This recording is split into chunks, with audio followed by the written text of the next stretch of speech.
Welcome to the Ultimate Coach Podcast, Conversations from Being, inspired by the book, The Ultimate Coach, written by Amy Hardison and Alan Thompson. Join us each week with the intention of expanding your state of being, and your experience will be remarkable.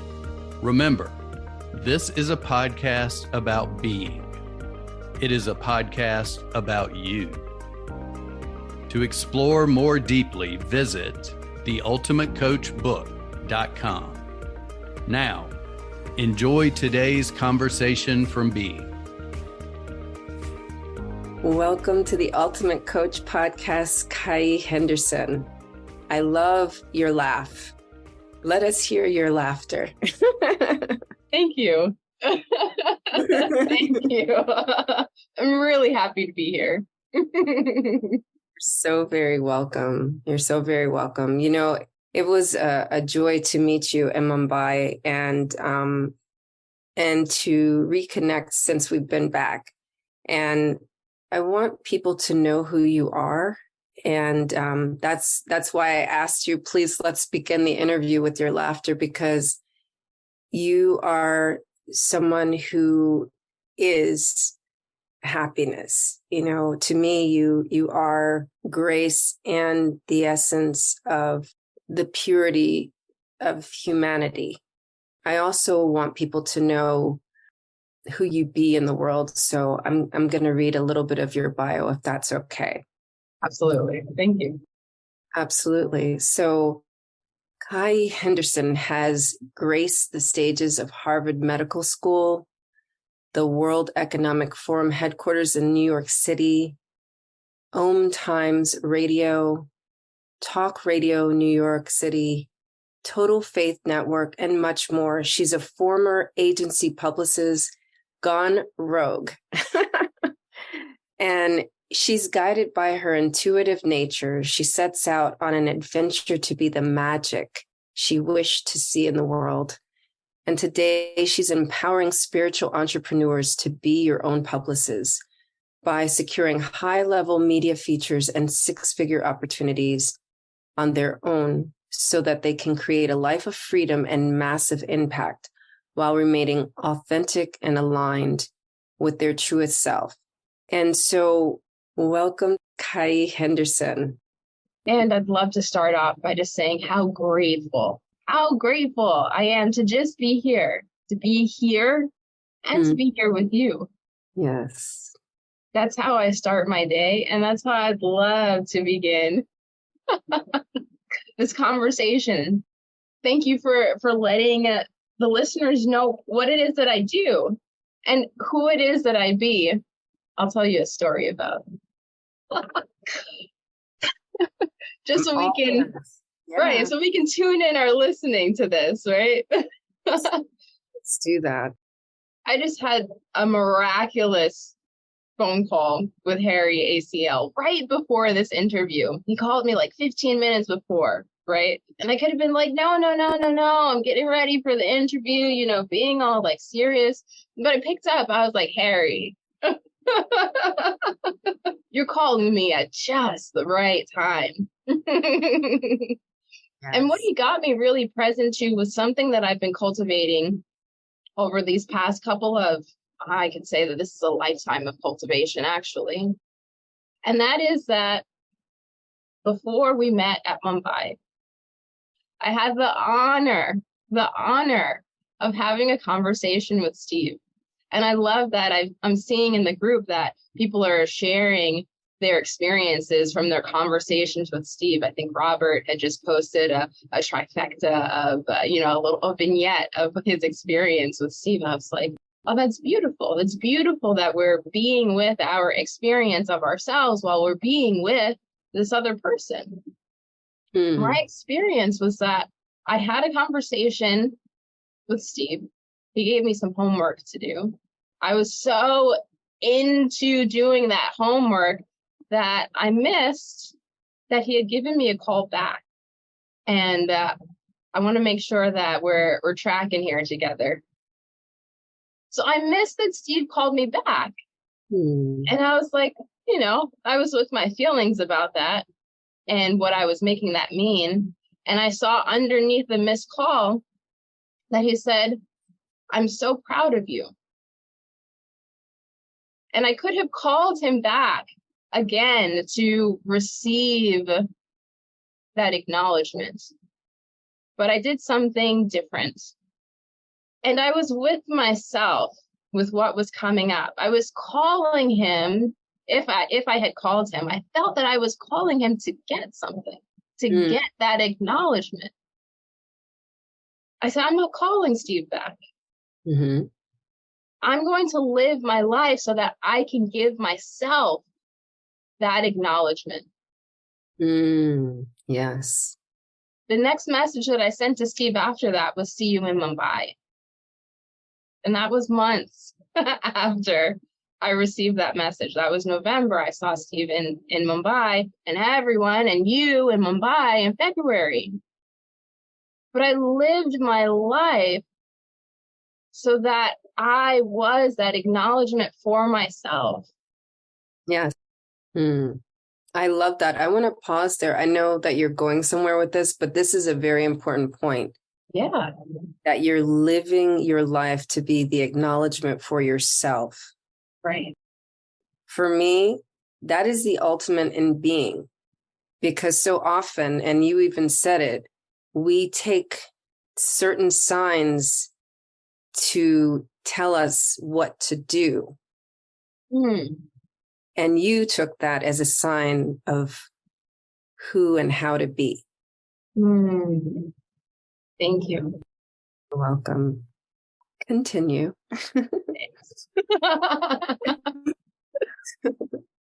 So fast forward to today, I hop on this miraculous call with Harry, possibly about 15 minutes ago, and it dawned on me what that meant to me.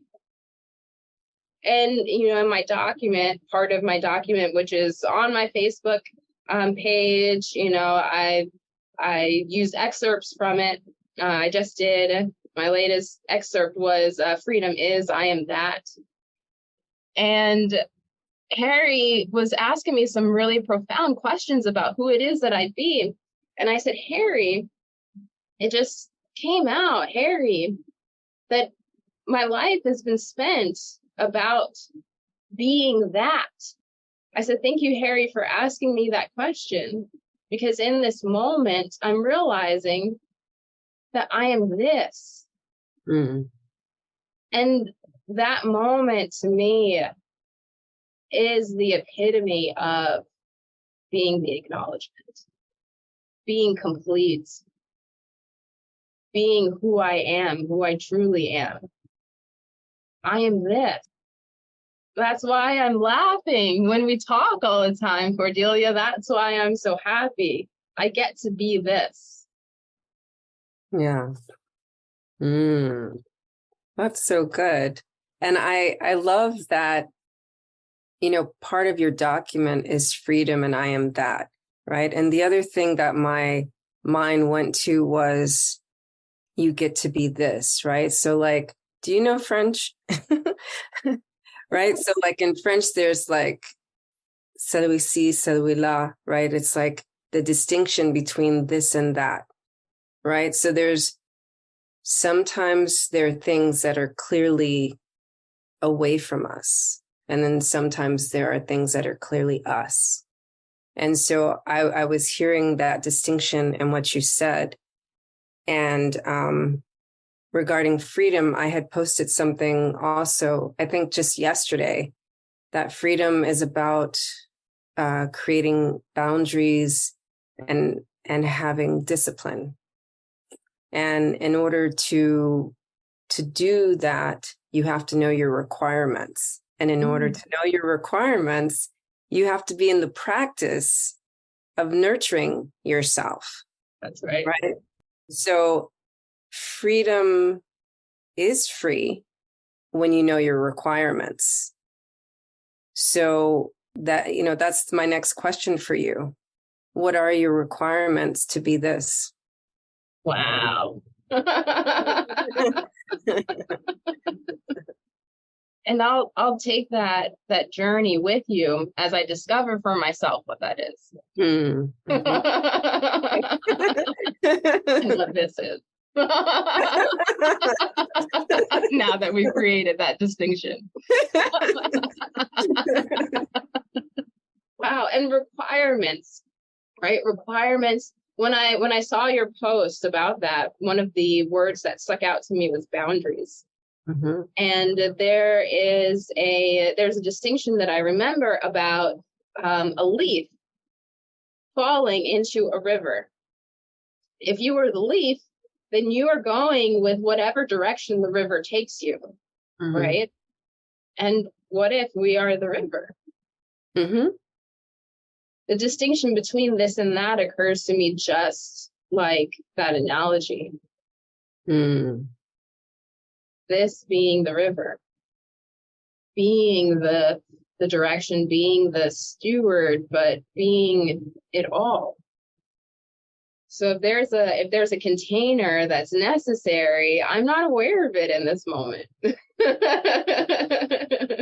And, on some level, a river is a bit of a container until it's not, right? Until it opens into the ocean, right? So I love that. And that sounds very accurate, right? That we are the river, not the leaf. A lot of times we get trapped thinking that we're the leaf.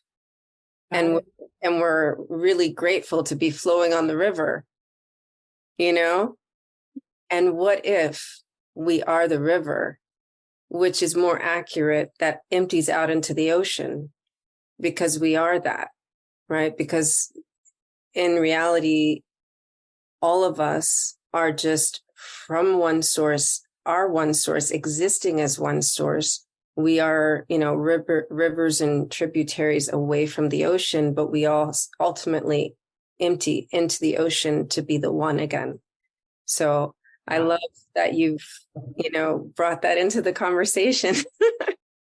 It's so beautiful how you express that, especially with the quotes by Rumi and so forth that we hear, about being the ocean. And you're helping me to continue cultivating this, right? That in this moment, I'm feeling like that we're creating it, right? Anyone can say, well, okay, I'm not the river, I'm the tree. Okay, I'm not the tree, I'm all of it. Mm-hmm. It's our creation. Perhaps we're being that we are it all. Perhaps we're being that we are one of them. Perhaps we're being that we are whatever it is that we create. So that container that we're talking about, Cordelia, now, and becoming aware that it's our creation. Mm-hmm.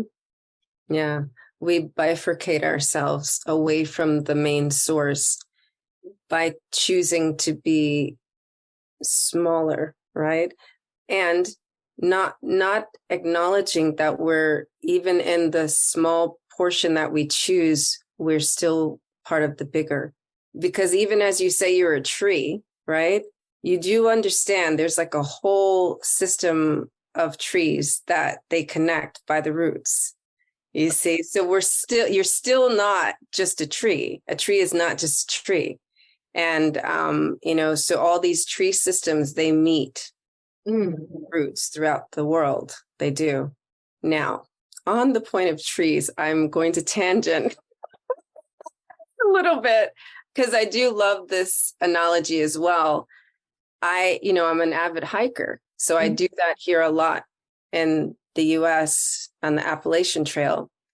And I was recently in the jungles of Mexico, and those trees talk different. And I can still see how they're a family with the trees here, but just to check, I came home and took a hike in my trees, my normal trees. And I was like, okay, you guys are different. So the distinction between jungle trees that I saw and the trees on the trail that I go to normally is that the jungle trees reflect back, right? So they let you see you and only feel your energy. The trees here, they draw you in, right? So you get to reconnect with the earth. But there it's like you are part of us, be with us and see yourself. So what are you hearing? I'm hearing your experience with nature. What a relationship you've created with trees. Talk about possibility of possibility. And I'm drawn in by this beautiful picture of a tree behind you. Yes. In your art gallery.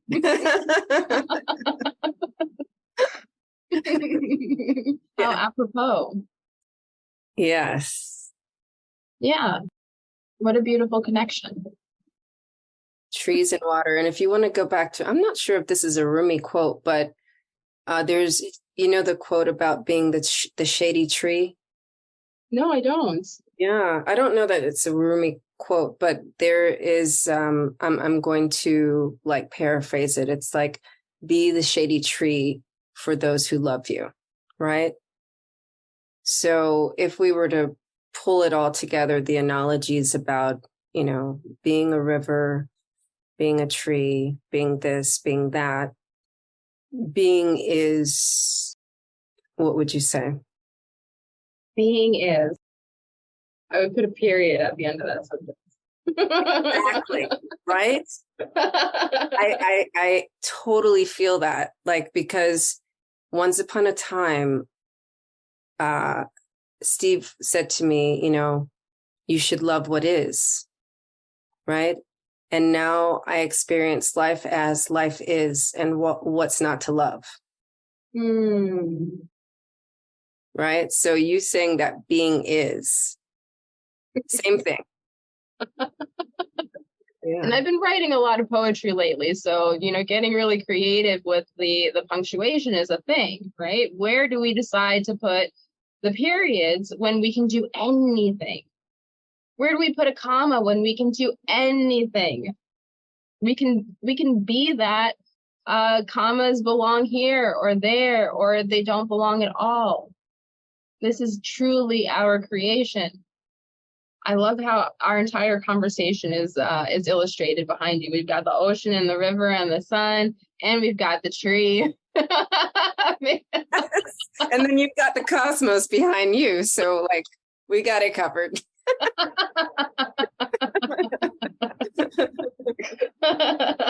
Right.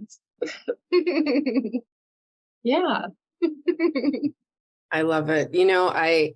I wanted to create this conversation as being distinct from all the other ones where we are pointing directly to the book of being or some particular thing, and just have our conversation be an expression of being instead of doing, right? Mm-hmm. So I love that you're bringing in that you've been writing a lot of poetry, and I'm wondering if there's one of your recent creations that comes up that you could share with us, if you're open to that. Oh, I love it. I love it. Heck yeah. I'm going to open up this folder. It's an honor to share. And thank you so much for asking. There's one that comes to mind. I'll read this one. And to me, again, to create the listening around this is that I went to Mumbai with my husband, rolled my husband, let's go. And per our last public conversation, Cordelia, it turned into 5 countries in 7 days, which was a beautiful experience to have. And of going to just be, right? As opposed to going to do something or to get something out of it, which was another amazing experience. So I come back, I do this radical thing called rest. How about that? Yeah. And then after resting, I was invited to a writing retreat. And this writing retreat was occurring at the apex of lots of contemplation about who I'm being. The trip to Mumbai created a clear slate, a blank canvas for what it was that I wanted to create with my being, in my business, in my life, my relationships. My friend invites me to her writing retreat. I was like, yeah, I'm there. I say that the Monday before, it started on a Friday. So this is how I'm being. I was just a yes. So I made it there. And she says, it's great to have you here. There's so much here for you. And she showed me how writing could be a reflection of a conversation that you're having with yourself. And for me, it became about expression. It's about me being expressed, as opposed to writing for a purpose, writing to someone, writing for something, right? I get to be with myself and have that be enough. Yeah. And that's when it started to flow. And then I was like, oh, yeah. What a marvelous opening. And I love the way you're creating the listening around this. Yeah. Thank you. So I'll read the poem, and then I'll read you the title after I read you the poem. That makes perfect sense to me. Excellent.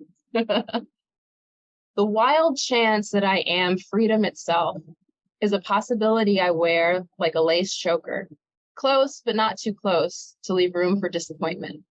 I wince when it's tugged at, because I don't want to believe that any manner of this reality I carve tirelessly away at can be so easily jeopardized. I'm learning that the very glow from the well-knit web of evolutionary dreams was placed there by me, as me. My mind melts, and I pour it back into its sculpted, reptilian-shaped encasement to be lit again at a later time. When my most statuesque commands of my existence begin to take form, I shudder, as if to shake off the disbelief that I am indeed worthy of such a coveted embodiment. My extremities are platinum cast and lovingly hold the reflections of all gazers, each welcome to in turn behold the beauty of themselves. Eyes structured with facets that imply the infinite fractal nature of our deepening curiosity and search for that which is ever present. Skin, blessed with a sensitivity to the subtlest of sensations and nourished with nutrients from beyond this dimension. The depth with which I see is gifted from my third eye mind. My sockets are filled simply for good looks.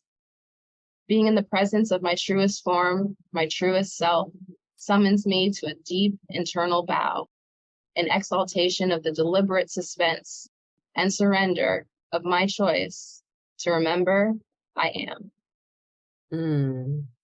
Truth. And how are you calling this? The poem is titled, I Am Worthy.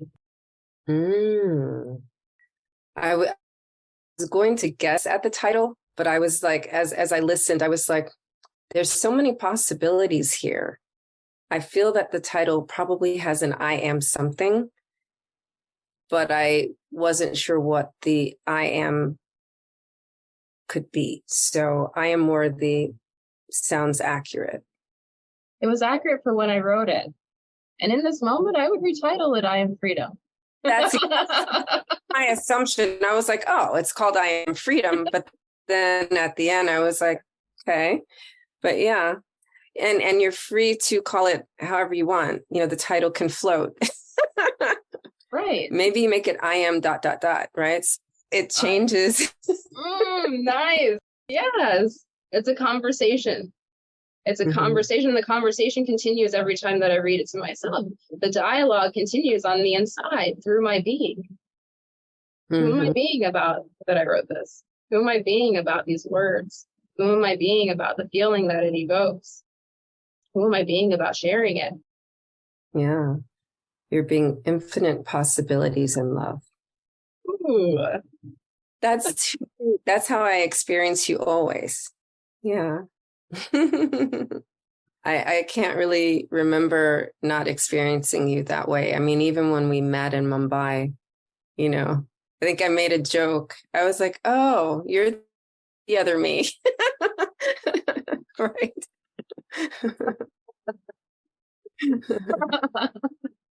Yeah. We met each other before we met each other. Yeah, did. to know each other even, even now. Yeah. In this moment. Yeah. So. Yeah. You're reminding me, Cordelia. There's a post this morning, actually, in the Ultimate Coach group by Alex Planedin, who I had the absolute pleasure to connect with during one of the connection bingos. Oh. And he's talking about how we get to be in this playground, with all of these amazing beings. And what I got from what he said for me was a reminder of the experience that when I get to be with people, not just here, we're talking about the expansive playground now, right? Is that I get to be reminded of facets of myself. And you're saying of the happiness that I remind you of. And when I get to be with you, you remind me of joy. Huh. Yeah. When I get to be with, and there's so many reminders. Harry reminded me of being complete, before this conversation. Townsend, I watch his lives. I get to be reminded of that I'm always creating. There's so many people. My husband, he reminds me to receive. There's so many amazing facets that I get to be reminded of when I interact with people. Wolfgang and Dave Orton remind me to be in room 509 all the time. Always be breathing. That message that I was talking about earlier, that of being proud of me, that I get to be that reminder for myself. Yeah. So now I get to integrate all of these beautiful reminders that I'm receiving from everyone into my own being. And I get to be that perpetually for me. That's the gift that I've received of being in such a magnificent playground, as Alex Planedin put it. And that I get to experience like that. These gems and jewels that are also within myself. And then being able to have a conversation with myself that just continues to perpetuate it. It's the gift that keeps on giving, the people that we get to be with, who it is that we're being when we're with them, and on and on and on and on. And the sparkles that they sparkle back to us as the gems. Yeah. We get to be this and the reflection of it. Yes. In this moment, I want to close the circle on what it is to be the acknowledgement.